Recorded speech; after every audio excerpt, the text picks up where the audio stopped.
Kementerian Pekerjaan Umum mengungkapkan terdapat 5 ruas jalan tol yang siap difungsionalkan pada Natal 2025 dan Tahun Baru 2026. Hal itu dilakukan untuk mengantisipasi lonjakan pergerakan masyarakat.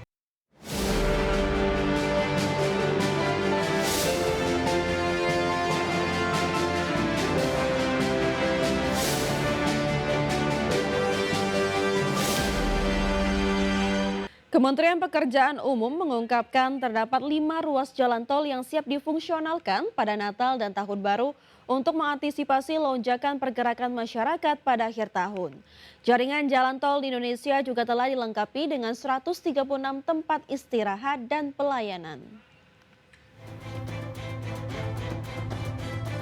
Kementerian Pekerjaan Umum mengungkapkan terdapat 5 ruas jalan tol yang siap difungsionalkan pada Natal 2025 dan Tahun Baru 2026. Hal itu dilakukan untuk mengantisipasi lonjakan pergerakan masyarakat pada akhir tahun. Wakil Menteri Pekerjaan Umum Diana Kusumastuti menyebutkan 5 ruas jalan tol yang akan difungsionalkan, yaitu Jalan Tol Sigli Banda Aceh Seksi 1, Jalan Tol Kuala Tanjung Tebing Tinggi Parapat Seksi 4, Jalan Tol Palembang Betung Seksi 2, Jalan Tol Probolinggo Banyuwangi Seksi 1 dan Seksi 2, Jalan Tol IKN dan Jembatan Pulau Balang. Dan untuk antisipasi lonjakan layanan pada periode ini, terdapat 5 ruas jalan tol yang akan difungsionalkan dengan panjang 142.587 km.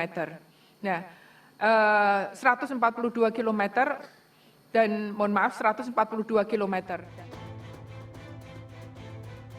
Diana menambahkan jaringan jalan tol di Indonesia juga telah dilengkapi dengan 136 tempat istirahat dan pelayanan, serta 189 stasiun pengisian kendaraan listrik umum untuk kenyamanan pengendara. Tim Liputan, IDX Channel. Pemirsa, PT Borneo Indobara anak usaha Golden Energy Mines menaikkan fasilitas pinjaman hingga 900 miliar rupiah dari Bank Mandiri. Dana segar ini digunakan untuk menutup kebutuhan arus kas dan mendukung ekspansi usaha grup Games. PT Borneo Indobara anak usaha Golden Energy Mines resmi memperoleh fasilitas kredit term loan dari Bank Mandiri dengan nilai plafon mencapai 900 miliar rupiah. Perjanjian kredit ditandatangani pada 10 Desember 2025 dengan tenor antara 5 hingga 7 tahun. Fasilitas ini dirancang untuk memastikan kecukupan likuiditas perusahaan dalam menghadapi kebutuhan pendanaan jangka menengah.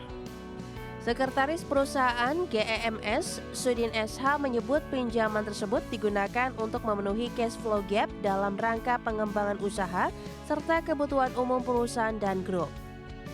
Ia menilai fasilitas ini akan memberikan dampak positif bagi operasional GEMS, terutama dalam menjaga kesinambungan bisnis di tengah dinamika distribusi batu bara.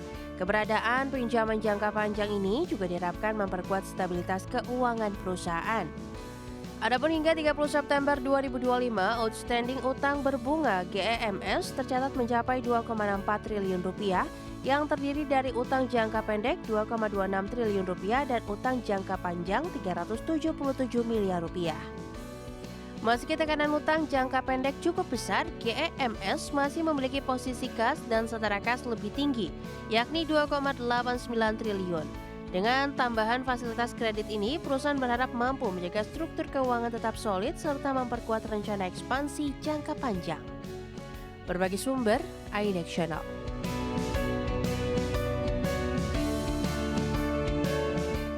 PT Multi Garam Utama Tbk atau emiten berkode saham VOG menjadwalkan rapat umum pemegang saham luar biasa pada Jumat 12 Desember 2025. Rapat ini akan membahas penambahan modal melalui private placement serta perombakan manajemen. PT Multi Garam Utama Tbk atau emiten berkode saham FOLK akan melaksanakan rapat umum pemegang saham luar biasa yang ditetapkan berlangsung pada Jumat 12 Desember 2025. Dalam keterbukaan informasi Bursa Efek Indonesia, Perseroan menyampaikan bahwa rapat tersebut memuat 2 agenda utama untuk dimintakan persetujuan pemegang saham. Perseroan meminta restu pemegang saham untuk melaksanakan penambahan modal tanpa hak memesan efek terlebih dahulu melalui skema private placement. Agenda lain adalah perombakan manajemen sebagai bagian dari penyesuaian organisasi perseroan. FOLK saat ini melaksanakan 2 agenda korporasi yang berfokus pada penguatan struktur permodalan serta pembukaan peluang kerjasama investasi. Upaya ini berjalan seiring dengan proses penguatan struktur di perusahaan-perusahaan dalam ekosistem bisnis Bong Chandra yang menjabat sebagai komisaris utama Volk. Manajemen menjelaskan bahwa private placement akan dilaksanakan berdasarkan persetujuan pemegang saham independen dalam RUPS LB. Perseroan mengharapkan dana tambahan ini dapat menjadi alternatif sumber pendanaan untuk kegiatan bisnis atau kegiatan usaha perusahaan anak. Dalam rencana private placement, Volk akan menerbitkan hingga 394,8 juta saham baru atau setara maksimal 10% dari modal.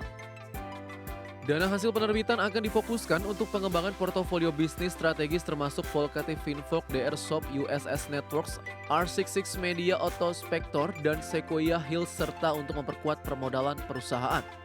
Tim Liputan IDX Channel.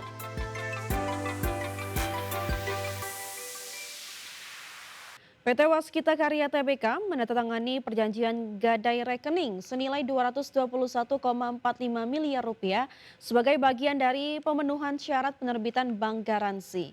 Langkah ini terkait pelaksanaan proyek pengadaan transmisi 500 kV di Sumatera. PT Waskita Karya Tbk menandatangani perjanjian gadai rekening senilai Rp221,45 miliar yang tersimpan di rekening giro perseroan di PT Bank Rakyat Indonesia Tbk. Transaksi ini dilakukan sebagai persyaratan untuk penerbitan bank garansi jaminan pelaksanaan proyek transmisi 500 kV New Hour Duri Pranam. Manajemen Waskita menjelaskan bahwa perseroan menggadaikan dana Rp221,45 miliar untuk menjamin pembayaran kembali atas bank garansi yang diterima dari BRI. Langkah ini dituangkan dalam keterangan resmi yang dipublikasikan pada Rabu 10 Desember 2025. Kesepakatan gadai rekening ditandatangani pada 8 Desember 2025 melalui Akta Perjanjian Gadai Rekening nomor 143/2025. Perjanjian ini mengikat para pihak untuk memenuhi syarat teknis dalam proses penerbitan bank garansi. Manajemen WSKT menyampaikan bahwa penerbitan bank garansi diharapkan dapat memaksimalkan kinerja usaha perseroan. Langkah ini dinilai mampu memberikan nilai tambah bagi perseroan dalam menyelesaikan proyek strategis. Tim Liputan IDX Channel. PT Astra International Tbk mencatatkan penjualan mobil sebanyak 368.426 unit selama periode Januari hingga November 2025. Penjualan tersebut turun 16,41% dibandingkan periode yang sama di tahun lalu. PT Astra International Tbk atau emiten berkode saham ASII melaporkan total penjualan mobil sebanyak 368.426 unit selama Januari sampai dengan November 2025. Angka ini menunjukkan penurunan 16,41% dari tahun sebelumnya yang mencapai 440.806 unit. Pada November 2025, penjualan mobil ASII mencapai 36.041 unit atau naik 3,30% dari Oktober 2025 yang berada di angka 34.888 unit. Kenaikan juga terlihat pada pangsa pasar yang tumbuh menjadi 49% dari bulan sebelumnya sebesar 47%. Head of Corporate Communication ASII, Windy Riswantio, menyampaikan bahwa pasar otomotif nasional masih tertekan akibat pelemahan daya beli dan persaingan yang meningkat. Untuk menjawab kondisi tersebut, Astra terus menyiapkan produk relevan termasuk peluncuran unit baru dan beragam penawaran di pameran otomotif. Toyota dan Lexus menjadi penyumbang terbesar dengan total penjualan 225.458 unit atau turun 14,83% dibandingkan periode yang sama tahun lalu. Disusul Daihatsu dengan 118.774 unit yang juga mengalami penurunan 20,80% dari tahun sebelumnya. Penjualan Isuzu tercatat sebanyak 22.668 unit atau turun 6,41%, sementara UD Truck menjual 1.526 unit atau turun dari 1.839 unit pada tahun lalu.